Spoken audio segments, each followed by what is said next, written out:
इस देश में एक आतंकवादी आया जिसका नाम था सेंट जेवियर। आप सोच करके देखिए, जिधर से भी आप गुजर जाते हैं, दिल्ली की सड़क हो, बेंगलोर की सड़क हो, कोलकाता की सड़क हो, गोवा की सड़कें हो, कहीं से भी आप गुजरते हैं तो आपको बड़े बड़े इंस्टीट्यूशन, बड़े बड़े यूनिवर्सिटीज, बड़े बड़े कॉलेजेस, बड़े बड़े शिक्षण संस्थान सेंट जेवियर के नाम से देखने को मिलते हैं। Saint Xavier college, saint Xavier university, saint Xavier educational institute. उस समय आपको लगता है कि सेंट जेवियर तो कोई बहुत बड़ा शिक्षाविद था, सेंट जेवियर तो कोई बहुत बड़ी महान हस्ती था, जिसके नाम से इस देश में 100 से ज्यादा कॉलेज है और 10 से ज्यादा यूनिवर्सिटीज है, एजुकेशनल इंस्टीट्यूट्स है। ये सेंट जेवियर कौन था? यदि आप इसकी तहकीकात करेंगे और तह में जाएंगे और इतिहास को खंगालने का प्रयास करेंगे तो आपको पता चलेगा सेंट जेवियर ईसाइयों का सबसे क्रूर आतंकवादी था, जो हिंदुओं को ईसाई बनने के लिए उत्पीड़न करता था और जो हिंदू ईसाई बनने से इंकार कर देते थे उनके नाखून खींच लेता था, उनकी पलकों को काट देता था, उनकी आंखों को निकाल लेता था। और ये मैं कोई ऐसी हवा में बात नहीं कर रहा हूं, इसके प्रमाण आज भी आपको गोवा में देखने को मिलेंगे। आप जब गोवा जाते हैं तो वहां इस चौक चौराहों पर ऐसे बड़े बड़े खंभे बने हुए हैं और उनका नाम है हथकतलू खंभ। उस हथकतलू खंभ का यदि आप इतिहास जानेंगे तो आपको जान करके आश्चर्य होगा। वो हथकतलू खंभ एक ऐसा खंभ था जहां पर सेंट जेवियर के आदेश के अनुसार जो व्यक्ति ईसाई बनने से इंकार कर देते थे तो शाम तक उनके हाथों को काट करके उस हथकतलू खंभ में ले जाकर के लटका दिया जाता था, लोगों में ये भय पैदा करने के लिए यदि तुम ईसाई नहीं बनोगे तो तुम्हारे हाथ काट करके हथकतलू खंभ में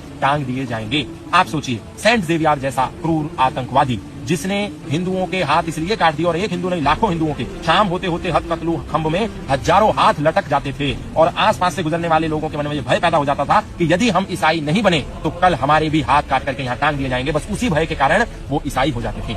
सोचिए, ऐसे क्रूर आतंकवादी के नाम पर आज भी भारत में कितनी यूनिवर्सिटीज, कितने एजुकेशनल इंस्टीट्यूट्स, कितने कॉलेजेस, कितने एजुकेशन सेंटर्स बने हुए हैं और हमको लग रहा है ये कोई बहुत महान आदमी था।